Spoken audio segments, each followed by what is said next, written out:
Hello there, friends. You got both of us in the office today for our props from the past. Woo! And this is not quite the oldest, but it's one of the oldest videos or series of videos that we've ever done.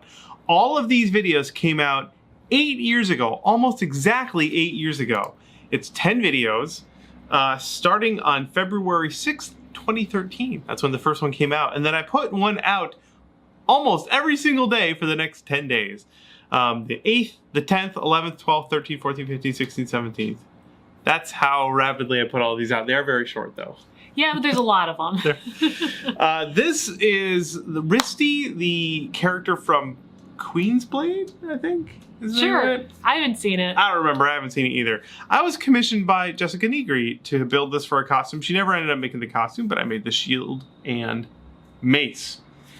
And I wanted to showcase the whole build process very thoroughly, so I decided to make a 10-part series on it. And this was really the first time you did that on your channel. Like, Yeah, like a full, like, showing how everything is done. But if you remember, when I started the channel, my goal was not to make tutorials. Yeah. Yeah, crazy, right? And you're like, I'm learning so many cool things, and I just want to document it all. And I wasn't a part of any of this. I think I helped out on a little bit of vacuum forming at one point, but like I don't think I've ever seen these videos.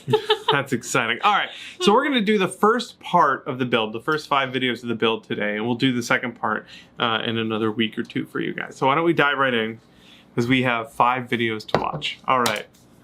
Welcome to the shop, guys. I'm starting a new build, and I'd like for you to join me. On this episode, we will be collecting reference images and designing our build. Whee! I want to point out all the intros to these 10 videos I filmed at the same time. I did one after the other. Yeah, I remember. And it's good. You like you have a shallow depth of field going on. Oh yeah. So like, look for that in all of these. Remember, I'm wearing exactly the same thing because I filmed one right after the other.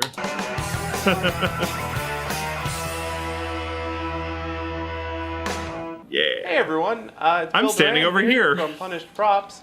I have a new project put stuff up on the screen, that I'm right? really excited about. I was commissioned by the famed cosplayer Jessica Nigri. I even got 2 colored lights on me there. Look at that. Mace so dramatic. Shield from one of her favorite anime characters from the show Queen's Blade. I don't think you have that shirt anymore. I don't know. I haven't watched it myself, but I am really excited. That's before the hoodie, maybe. It gained sentience and crawled away. Big honking shield. So anyway, as I was putting together the build ideas for this project, I decided that this would be a great opportunity for me to document my prop building process from beginning to end. What a novel idea. I want this to be totally comprehensive, so you really get to know what it is that goes into building this kind of prop. So why don't you... I also want to point out that I started my channel in 2012. This is a year later, right? And in that year, I'd only made about a dozen or so videos. Like, this is still extremely early. And since then, we've made about 700. Come follow along, and we'll start today by gathering a bunch of reference images and scaling those reference images so that we can draw up some really detailed and accurate schematics of the pieces that we will be building. Alright, so here I am where I start all of my projects at Google. Ta-da! And I'm just going to look up the character's name and the anime it is from. Turn on safe search. Usually what I'll do is I'll use the especially search with the anime from not safe for work. Google and change the size to large because I want the largest possible. There's a lot of bikini shots. Results that I can get to work from. Questionable. This is a pretty good reference. It's not a complete picture of the mace, but it's got a lot of the details, and it has a pretty good reference of the shield. Yeah. Her one boob there is as big as her head. So what I'll do is I'll go through the image results here, and I'll try and find as many references that part of her give me powers? a good representation of the shield and the mace. And then I can kind of figure out what they look like and try and use those to come up with a good picture of it. I talked with the person who commissioned me, and I asked her if she felt okay with me using this figurine as that's great. the main reference. Toys. And she said that was a good idea. Figures are so useful. I'm pretty stoked about, because then I have lots of pictures that are kind of like a turnaround of the character. What I'll do then is I'll go into Photoshop and I will scale the shield and the mace to the height of the character. One of the things I'm noticing is how much slower you're talking in this video. Like you're trying to be a very deliberate teacher. Right, like you're just like I want to make sure everyone understands what I'm saying. And now we just talk our normal speed. Let's see, I have Diablo 3 installed, Guild Wars 2, Peppercur Designer, Terra Online. Yeah. That's that game that Jared worked on, Blacklight Retribution. Yeah. Inkscape, Maya, and the game FTL. I also have Spotify and iTunes, and then everything else. I'm just curious what was on my desktop 8 years ago. I think I forced you to play Terra Online, because I used to work on that game at NMS Entertainment. In this case, the cosplayer is about 5'7". So what I did was I put a ruler into Photoshop. I still do this the same way. And copy and pasted it until I had 6 feet worth of ruler. I like her hair. Yeah, and that's then cool. I capped it it's like a whole 5'7" right there. Scaled it down. Then I drew up a circular representation of the shield that got me close. I took and scaled the height of this to the height of the reference image, and then same thing with the mace. I sort of scaled this representation of the mace with the width and height of the spiked part of it there. Then I could go in with the ruler that I copied and tell that the mace is about 27 inches tall.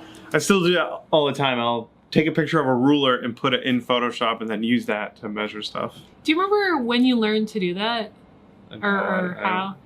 Yeah, because I mean, we did 3D modeling in college for our computer art design major, but it wasn't usually taking real world stuff. No. It was starting from, 3D image stuff. So yeah, it's interesting. And that the shield is about 19 inches wide. And from those 2 dimensions, I can go in and scale them when I print out my blueprints. For drawing my blueprints, I used Inkscape. I still do. Because it's free and it works really, really well. But if you have Adobe Illustrator or CorelDRAW or anything like that that can draw vectors, then you will be fine. That's the toy shield all taken apart. Drawing it's amazing. Like. Yeah. And I'm really just sort of tracing the reference image, but also making a lot of decisions that are more functional, because I did win the architectural drawing award in 11th grade. Just want to point that out. Functional. They cut a lot of corners to be able to draw it quickly. But basically what I've ended up is I have an image of the front of the shield, the side of the shield, the back of the shield, and the handle. And from that, I can figure out what the actual pieces are going to look like. This is the mace, and I took a lot of liberties with the spiked part on the top. I know that it's got 3 rows of spikes, each row with 4 spikes on it, and then 1 spike on the top. So that gives me 13 individual spikes. Good math, good math. And I sort of combined the animated version with the toy figurine version to come up with the sort of final output sort of thing. I didn't do a front and side and top reference for this one because I can figure everything out from just this one image. Everything is basically cylindrical and symmetrical, so I can kind of figure it out. All right. So that's it. I've got these are still on our website too. People can still download them for free. Blueprints all drawn up, and I'll go to FedEx and have them print them up real big for me so that they are full size, and then from there I can sort of figure out where I need to get all the pieces to make this thing come together. Now that it's funny, I haven't done a ton of huge builds lately, but I haven't been getting stuff printed out big. Actually, no, the last time I needed something printed out big, I printed it on our vinyl cutter. Yeah, you can just shove a Sharpie into it, and it will draw instead of cut. For you. That's right. Yeah. Because I haven't gone to like FedEx to get something printed. Yeah. It's all designed, we can go ahead and start sourcing our materials. And remember, this outro was also filmed. I would film intro and outro for each one all in a row. That'll be in the next episode. And now, With our and this is literally moments later. So this is the next video, moments later. That was good. A separate video though, just going over the process Oh, of getting the references. Yeah, and all that information is still very relevant. Yeah. Mace and shield all designed, now we can go and source all our materials. Whee! Join me, won't you?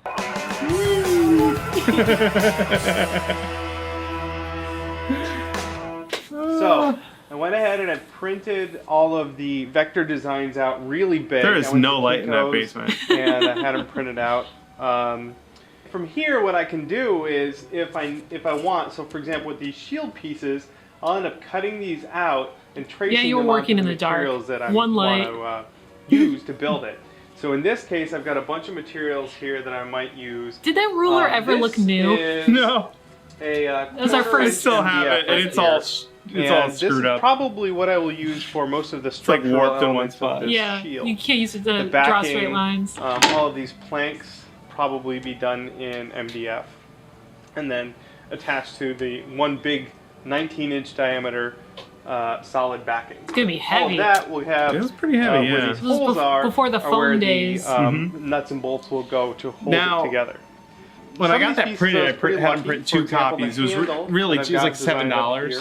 But I This always piece, do that. The elbow piece is almost You're always gonna need an exactly extra the copy same of your as blueprint. An elbow piece from a 1-inch, I think, piece of plumbing. So that's just PVC there, and then this PVC pipe will go into that. So that will go into the handle piece, and then down into the shield where the handle piece connects to it. For the mace, I would most of probably that build will this be pretty built around similarly these nowadays. right here, which I think you would are do the shield out of 8-inch foam. acrylic globes. They are super sturdy. Actually, I can punch holes through them. that really The depends. base If it was of for a them have convention, this then yeah. Wide opening Yeah. that's a lot Them bigger having than the foam opening squishy at the spikes base would have of been the really cool. mace, but That's true. what I can do is go in and Because I mean, got spheres two of are them. hard. I Mm-hmm. can Like, cut out. we would have a seams round on piece that if from we did one it of out them. of foam. Yeah. I can cut the bottom off of the other one and then stick it on there. The handle here is actually hexagonal, not round, not square. It's a hexagon. So I will either have to buy a hexagon-shaped wooden dowel or a hexagon-shaped aluminum tube. The sort of higher end piece on the hilt here, I'm probably going to have to lathe that myself. Kinda lathe it. completely from scratch. And then all of Turn the it. big spikes on the head of the mace will also be lathed from scratch. Lathed. I will build I'm one sure of the them comments- though. I probably and just I bought the will make a lathe mold too. of that My and then old wood cast lathe. it That I still 13 have. times. And then Haven't those used will it be in a while. attached with these nuts, bolts, and This is a fun washers. process for me is to sourcing spheres. stuff. Even if it's a build I don't think I'm Also going to for do, just the bulk pretending of I'm going to do it the and sourcing the curved mass materials of is the really shield, fun. Mm-hmm. I'm going to use this stuff, which is just normal rigid insulation foam from the hardware store. And what I'll do is I'll probably make a cross section. I'll look over here.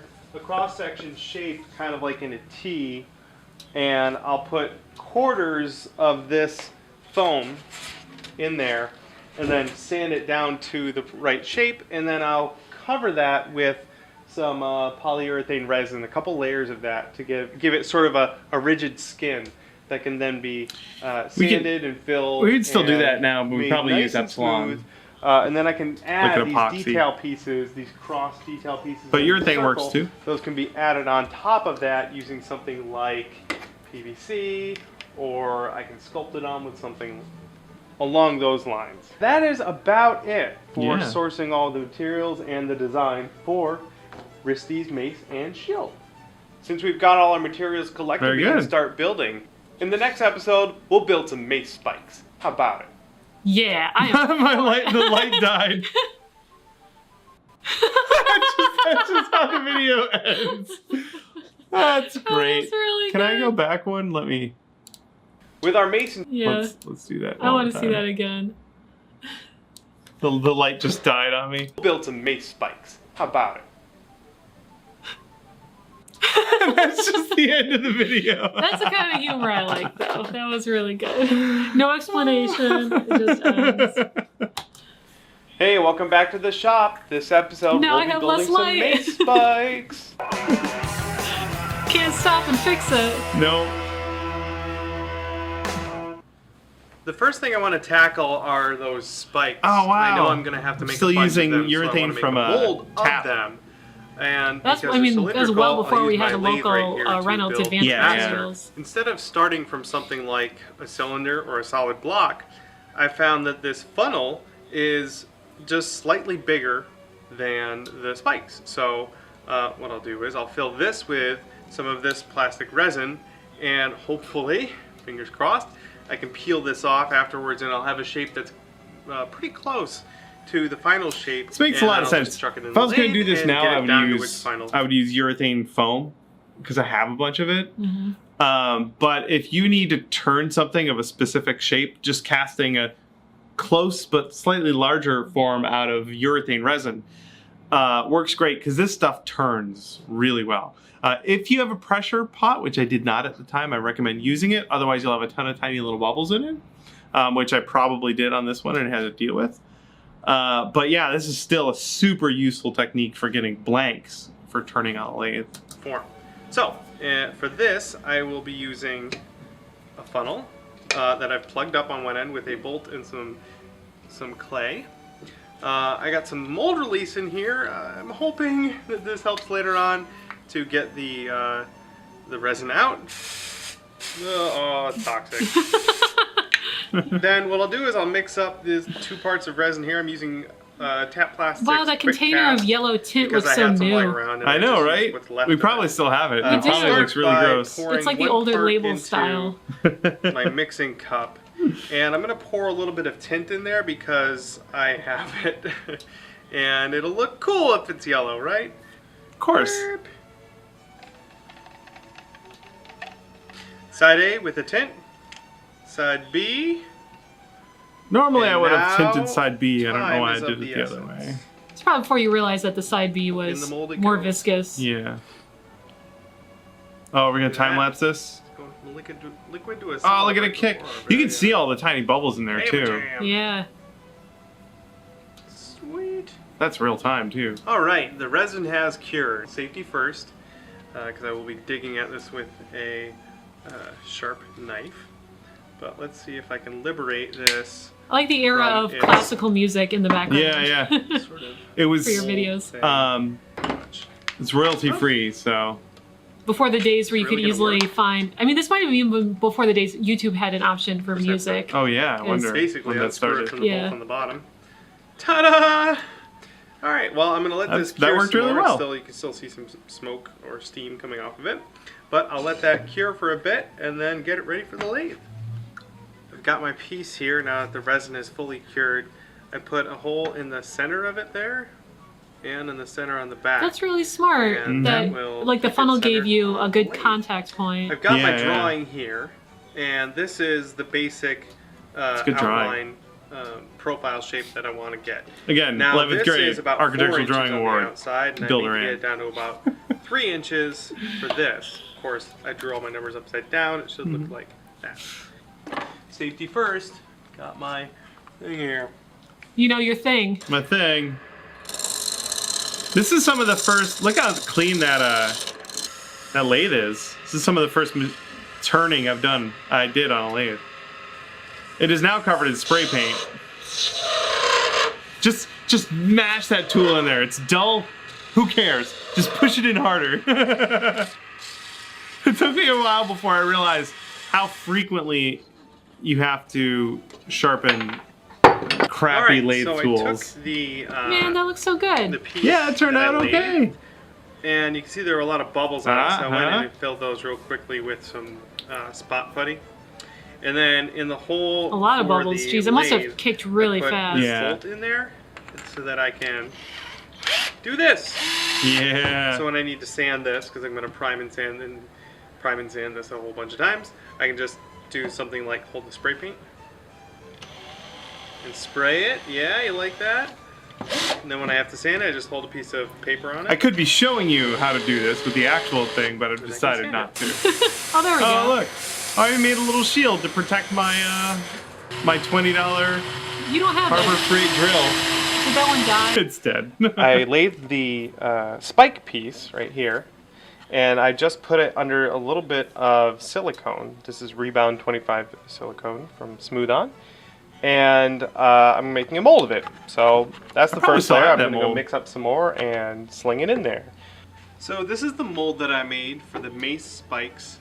And right now I'm slush casting them. So for this one I've put in 3 layers of resin. This is just a polyurethane plastic resin. I pour a little bit in there and then rotate it around and coat the inside until the resin cures, and then I pour in the next layer. This one is ready for the last pour. So what I do is I pour. I thought this was pretty clever in there, for adding so the attachments. Puddle in there, and then this goes in. This keeps it centered. That goes in like that. Man, that's what a great registration! Right? It's sunk into the resin. The resin cures around it, and then I end up with this. And this is a finished.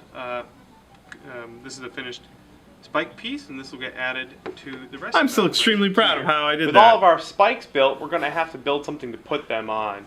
Next episode, we'll start doing that. And notice how right at the end there, I looked down at my script immediately because I was literally just reading those. That may have been the same video clip. Just like read the intro, like you didn't read an stop outro, recording. read an intro, read an outro. Yeah, don't never stop recording.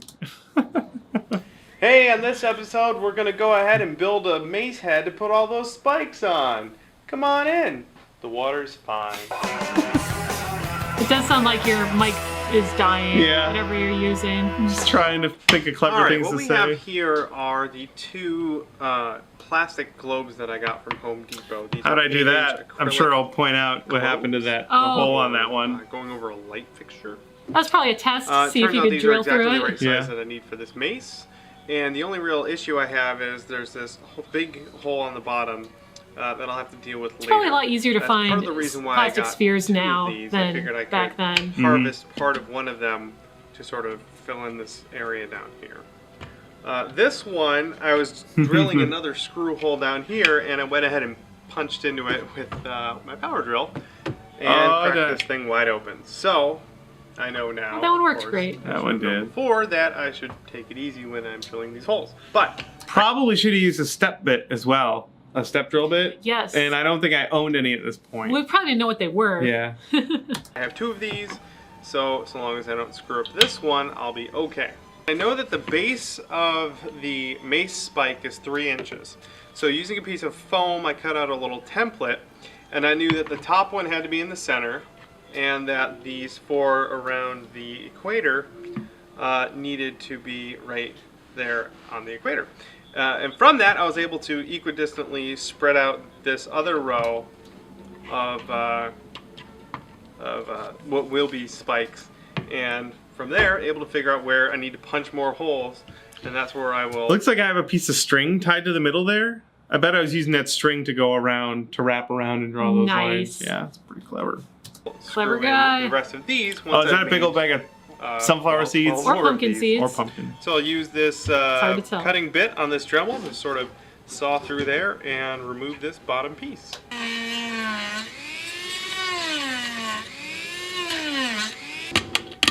Ta-da! The edges are kind of rough here, but I can clean that up pretty easily. Now I've got a nice clean edge down here. I'll sand that up a bit, and then I'll harvest a piece from here to go. That bin in the background there, this cobalt bin. Yeah, I don't have that anymore. I got rid of that. On the bottom. Replace it with a Craftsman one. That'll make sense later. So that I don't break this one, I decided to reinforce it with some fiberglass. So I've got these strips of fiberglass cut out here. I'm going to line the inside with resin, lay those down. It's a lot of extra work, but make this thing it's worth it. Super sturdy. It's so brittle. There we go. 1 layer of fiberglass applied. Based on how sturdy this makes the globe, I may add a second layer. All right, here is the final globe, all ready to add all of our spikes here. Did you cold cast the spikes? These guys are all put in place. No, they're just held in by gray plastic at this point, I think. I've went in and arranged them so that they're all equidistant, and I traced them so I know where to put glue. I'm going to put a little bit of epoxy. It's a really clever way to do the spikes and stuff. Like I would probably do a soft material, like out of foam or whatever. But this just looks so clean. It really does. Back like that. And then I could have cast them out of like a flexible foam. Yeah, like a self-skinning one. And make like a Nerf one. Yeah. That'd be pretty fun. And it will be good and locked down. The inside, once that's done, the inside to keep to add rigidity to the globe and to keep the nuts from unscrewing in the inside, we're going to slush cast some plastic resin in there. That's a great idea. I'll pour in some resin and I'll slush it around, and that will add another layer of structure to this. Make sure it's super heavy. Shape, and it will also prevent the nuts from spinning and coming loose.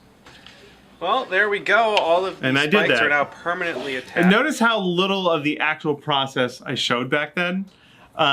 This is more of like a kind of a vlog check-in. Right. Check-in once I've actually done the thing. And how nowadays the build is what we pretty much the only part we show. There's a handsome Jack mask in the back. There is! Look at that! Unpainted.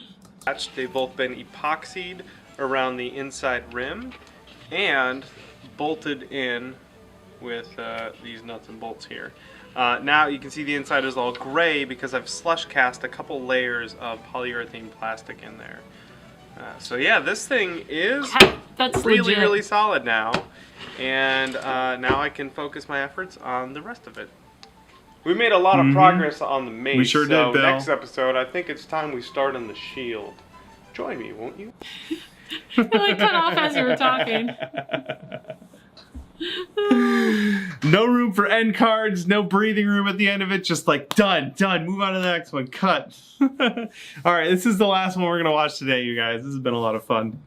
Hey, let's build a shield today. How about it? Alright, come on in.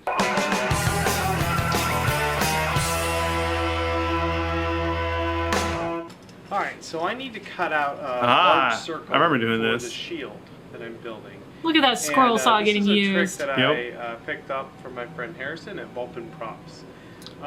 He used a bandsaw. I don't have a bandsaw. I've got a scroll saw. I have 3 now. But it should work. Still the same.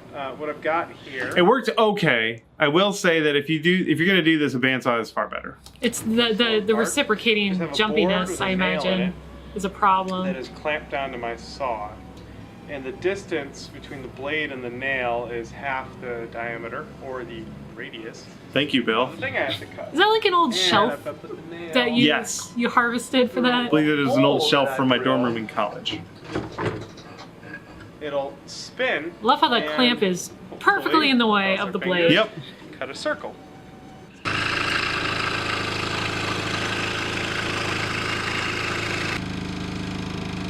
Ta-da! Not much has changed. I'm building the shield now, and I've already cut out the Mace isn't done in the background. Continuity error. Oh no! Base of the shield. And what I've got here are a couple of cross pieces that I cut out with my scroll saw because it's the only saw I own. Anyway, these pieces will go like this. Good reason. Yep. Because it's what I have. They'll be affixed to the base and squared with this triangle. And then these pieces of insulation foam will get glued into them, like so. Just like that. And then the whole thing will get trimmed down, and then I can sand it down or shave it down with saws and all kinds of other tools to get it close to the dome shape of the shield.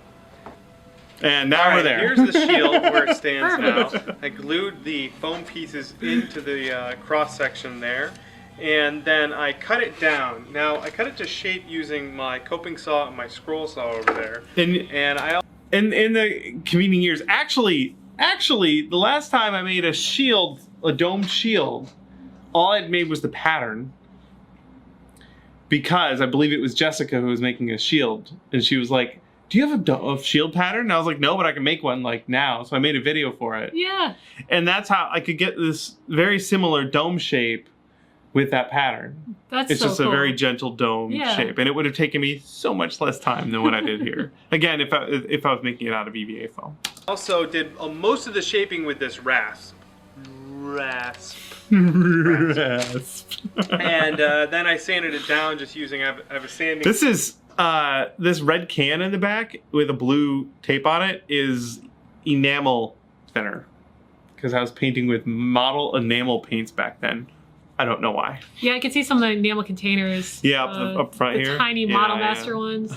Sponge here and a sanding block here. To get it down mostly to a pretty smooth shape, It doesn't have to be perfect because I'm going to skin this with some resin and then do some filling and sanding, a lot more sanding later. But this is the rough foam shape, and now it's time to apply some plastic resin. Yeah, this worked fine. So, like I said, though, Epsilon is probably what we would use now. This stuff is really runny, and it doesn't cling to the surface, and it doesn't self-level. And Here Epsilon does all of that. Here's the first layer of resin, and I have the second layer that's going on. This one's been tinted yellow so that I can see where I'm going and what places I missed. Also, it's so pretty. Mm-hmm.